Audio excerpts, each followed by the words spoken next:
Heart Medicine Devotion, Natural Resources. Psalm 37:25. I have been young and now am old, yet have I not seen the righteous forsaken, nor his seed begging bread. Psalm 116:1-2.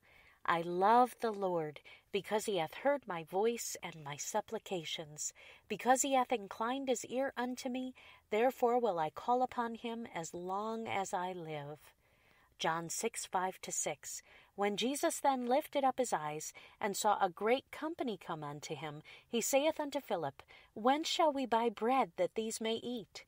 And this he said to prove him, for he himself knew what he would do.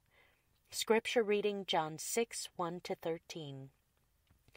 I don't believe I've ever had a full-blown panic attack, but I definitely have had my own special mini version of a panic attack on more than one occasion. It doesn't require professional medical attention, just a few deep breaths and a whole lot of prayer. You see, when I start to panic, it always seems to stem from two things: my control issues and my inadequacy. The two are a deadly combination. When I look at the things that I want to accomplish, the things that I need to accomplish, and then I stack them up against the natural resources that I have to work with, I start to hyperventilate a little. In John 6, Jesus poses a question to Philip, and I wouldn't be at all surprised if Philip started to hyperventilate. Jesus had been performing miracles all day long. Thousands of people are following Jesus as he gets into a boat, and even the Sea of Galilee doesn't deter them. As the day continues, they follow him up a mountainside, and Jesus continues to address both the physical and spiritual needs of the crowd. Now it's late in the day, and they're far from the nearest town. The disciples want to send the people away, but Jesus wants to feed them. Jesus asks where they can buy bread. It's a question that he doesn't really need answered. He is God in the flesh, and he is the bread of life. But Jesus is testing Philip's understanding of natural resources versus supernatural resources. And even though Philip has had a front row seat for a day of miracles, he is still focused on what is humanly, physically possible. In verse 7, Philip responds that 200 pennyworth, the equivalent of about half a year's wages, wouldn't feed the people. The task is impossible. The available natural resources are inadequate. You know the rest of the story. A little boy's lunch is brought to Jesus. 5,000 are fed, not even counting women and children. Everyone eats to their heart's content, and 12 baskets of leftovers are collected. I don't think it's a coincidence that this is the only miracle of Jesus, other than his resurrection from the grave, that is accounted in each of the 4 Gospels. We often breeze past it because we've heard it so many times in Sunday school.